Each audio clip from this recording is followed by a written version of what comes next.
Hello friends, diploma mechanical e learning ચેનલમાં આપનું સ્વાગત છે. આપણે જોઈ રહ્યા છે સબ્જેક્ટ છે ડિઝાઇન ઓફ મશીન એલિમેન્ટ. એની અંદર ટોપિક ચાલી રહ્યો છે ડ્રિલિંગ મશીનનો જે આપણે કોલમનો જે ડાયામીટર છે, એટલે કે એસેન્ટ્રિક લોડિંગ જે લાગે છે. ઓકે, તો ઓલરેડી આપણે સી ક્લેમ્પનો ન્યુમેરિકલ જોયો છે. ના જોયો તો ઉપર આઈ બટન પર ક્લિક કરશો, ત્યાંથી તમને જોવા મળી જશે. ઓકે, નેક્સ્ટ ટોપિક છે એ ચેપ્ટરની અંદર ડ્રિલિંગ મશીન.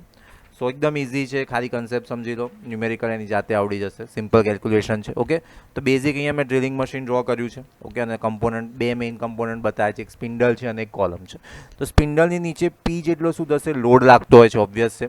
અને એ જે લોડ છે, તો કે તમારી જે એક્સિસ છે કોલમની, એનાથી અમુક ડિસ્ટન્સે લાગે છે, તો એને શું કહેવામાં આવે છે, એસેન્ટ્રિક. ઓકે, તો એસેન્ટ્રિક લોડિંગનું એક્ઝામ્પલ છે. તો ખાસ સ્ટુડન્ટ, તમે એસેન્ટ્રિક લોડિંગના કયા કયા એક્ઝામ્પલ છે એ તમે ખાસ જોજો. 3 માર્ક્સની અંદર ક્વેશ્ચન પૂછાઈ શકે કે list the example on which eccentric loading is applied. Okay, so એવો ક્વેશ્ચન ખાસ કરી લેવાના. તમારા ચેપ્ટરની અંદર જેટલા બી એવા ક્વેશ્ચન છે એવા ખાસ કરી લેવાના. ઓકે, સો તો એ તમને આપેલું હશે. તમારે લગભગ શોધવાનું હશે ડાયામીટર. ઓકે, જે કોલમ છે, ઓકે, તો કોલમનો ડાયામીટર શું હશે એ તમારે શું કરવાનું હશે, ફાઇન્ડ કરવાનું હશે. તો ઓબ્વિયસ છે, તમે ડ્રિલિંગ મશીન જોયું જ છે, તો કોલમ કેવું હશે, સર્ક્યુલર હોય. ઓકે, તો બે સ્ટ્રેસીસ લાગશે. એ જે સ્પિન્ડલ છે, જે એસેન્ટ્રિક લોડિંગના લીધે જે સ્પિન્ડલ છે, ઓકે, એની ઉપર બે લોડ લાગશે. કયા લાગશે? એક તો તમારું લાગશે ટેન્સાઇલ સિગ્મા ટી, અને એક લાગશે બેન્ડિંગ. તો sigma T is equal to શું થશે, તો કે સિમ્પલ પહેલા ચેપ્ટરની અંદર તમે ભણી ગયા ફોર્સ અપોન એરિયા અથવા load upon area. So P by A. હવે સર્ક્યુલર છે એટલે શું થશે, એરિયા બરાબર pi by 4 D square. Bending માટેનું ઇક્વેશન છે પી ઇન્ટુ ઈ. ઈ એટલે શું થશે, તો કે એસેન્ટ્રિક ડિસ્ટન્સ તમને અહીંથી આટલું તમને રકમની અંદર આપી દીધું હશે. ઓકે, પી બી આપી દીધું હશે, ઈ બી આપી દીધું. Z section modulus of circle, so શું થશે, pi by 32 D cube. Okay, so આ બે ઇક્વેશન થયા. હવે તમારે શોધવાનું છે કે મેક્સિમમ કેટલો સ્ટ્રેસ ઇન્ડ્યુસ થાય છે. તો મેક્સિમમ સ્ટ્રેસ માટે શું કરશો, તો કે આ બંને સ્ટ્રેસ જે આવ્યા એ બંનેનું શું કરવાનું તમારે ફ્રેન્ડ્સ, સમેશન કરવાનું. અને આ જે સમેશન છે આ ખાસ તમારે ધ્યાન રાખવાનું છે.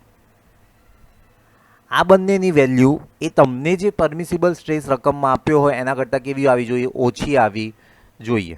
બરાબર. આમ તો આપણે શું કરીશું, કમ્પેર કરીશું, અને એના પરથી આપણે શેની વેલ્યુ શોધવાની આવશે, જનરલી ડાયામીટરની વેલ્યુ શોધવાની આવશે. કઈ રીતે કરીએ છીએ હમણાં આપણે શાંતિથી જોઈએ છે. સિમ્પલ છે, સ્ક્રીનશોટ લઈ લો. ઓકે, સો આપણે ક્વેશ્ચન જોઈએ હવે શું કહે છે. સો અહીંયા લખ્યું છે કે spindle of drilling machine is subject to maximum load of 22 kilo newton. So P is equal two કેટલું આપ્યું છે, 22 kilo newton. Determine the diameter of the solid column. So diameter આપણે શોધવાનો છે. If the safe tensile stress for the column material 65 mega pascal. Okay, તો આપણે લખી દઈએ સિગ્મા 65 મેગા પાસ્કલને આપણે ન્યૂટન પર mm સ્ક્વેર કરી શકીએ. હવે તો તમને ક્લિયર જ હશે. એસેન્ટ્રિક ડિસ્ટન્સ આપી દીધું છે તમને 340. સો આપણે એને ઈ કહીશું 340 mm. તો આ ગીવન ડેટા લિસ્ટ આઉટ કરી દીધો. સો પહેલાં તો કિલો ન્યૂટનને ન્યૂટનમાં ફેરવી દઈએ. સો 22,000 ન્યૂટન. ઓકે, એના પછી વાત કરીએ તો સૌથી પહેલાં તમને શું શોધવાનું છે, તો કે બે જે સ્ટ્રેસીસ છે સિગ્મા ટી અને સિગ્મા બી. તો સૌથી પહેલાં આપણે સિગ્મા ટી શોધી લઈએ. ઓકે, સો સિગ્મા ટી એટલે tensile stress. Okay, sigma T, તો sigma T is equal to શું થશે, પી બાય એ. તો પી કેટલું છે આપણી જોડે, 22,000 upon area pi by 4 D square. હવે ડી સ્ક્વેરની વેલ્યુ આપણને ખબર નથી, તો એ સિવાયનો જે બી ડેટા છે એને આપણે સિમ્પ્લિફાય કરી દઈએ.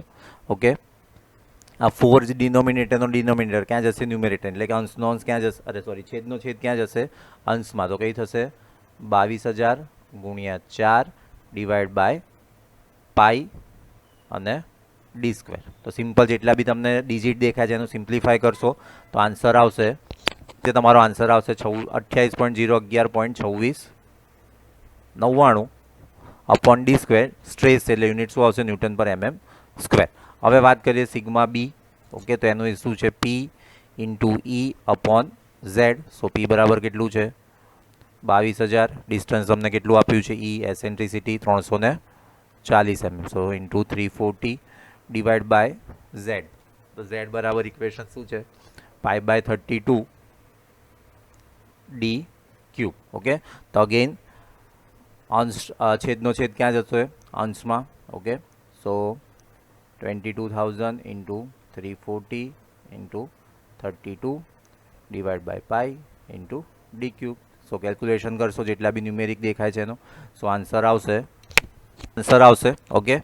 હવે નેક્સ્ટ સ્ટેપમાં શું મેં તમને કીધું હતું, નેક્સ્ટ સ્ટેપમાં તમારે શોધવાનું છે સિગ્મા મેક્સિમમ. સિગ્મા મેક્સિમમ એટલે શું થશે, બંનેનો સમેશન. ઓકે, સો 28011.2699 upon D square plus 76190,654.36 upon D cube.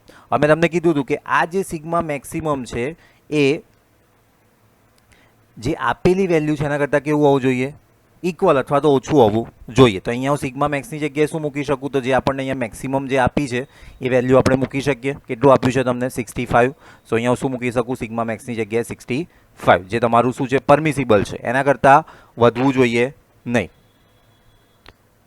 અહીંયા હું મૂકી દઉં છું 65. ઓકે, હવે આની જે કેલ્ક્યુલેશન છે ફ્રેન્ડ્સ એ ખતરનાક છે, બરાબર.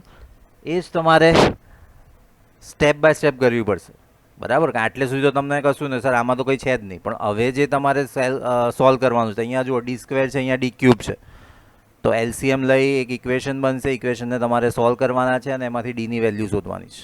ઓકે, બુકની અંદર તમને ડાયરેક્ટ આપી દીધું છે, સીધું લિનિયર ઇક્વેશન બનાવીને આપી દીધું, પણ ક્યાંથી આવ્યું કોઈ લખ્યું નથી. ઓકે, તો કઈ રીતે આવે છે શાંતિથી જોઈએ આપણે.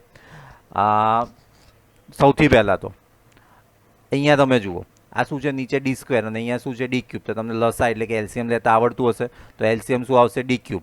સો શું બનશે અહીંયા 28011.2699 ઉપર નીચે ડી વડે મલ્ટીપ્લાય કરીશ, સો ડી અપોન શું થશે, D cube plus 76190,654.36 divide by શું થશે, ડી ક્યુબ. હવે ડી ક્યુબ એલસીએમ કેવા થઈ ગયા, સરખા.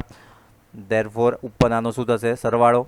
65 is equal two 28011.2699 D plus 76190,654.36 upon હોલમાં આખાના D cube.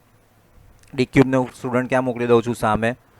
Therefore 65 D cube is equal two બાકી જે હતું એઝ ઇટ ઇઝ, બરાબર. 28011.2699 ડી પ્લસ 76190,654.36. ઓકે સ્ટુડન્ટ, ખાસ ધ્યાન રાખજો, અહીંયા બહુ જ બધું કન્ફ્યુઝન થઈ શકે તમારા માટે, બરાબર.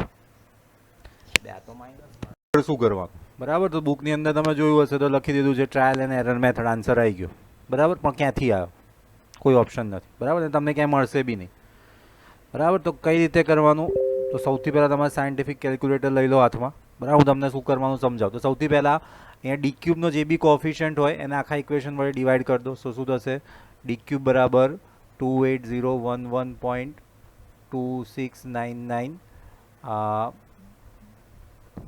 ડિવાઈડ બાય 65, બંનેમાં ડિવાઈડ થશે, બરાબર. ડી છે, સોરી, અને આ બાજુ છે 76190,654.36 ડિવાઈડ બાય 65.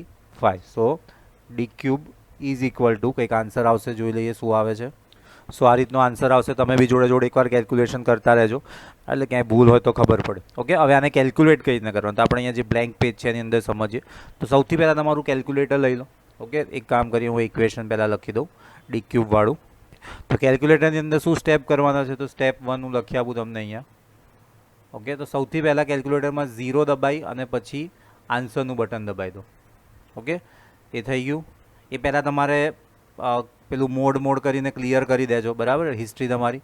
પછી સ્ટેપ 2, સ્ટેપ 2ની અંદર શું કરવાનું છે, તો કે શિફ્ટ પ્લસ તમારું જે સ્ક્વેરવાળું છે એટલે તમારું શું લખાઈ જશે, ત્યાં લખાઈ જશે ક્યુબ રૂટ.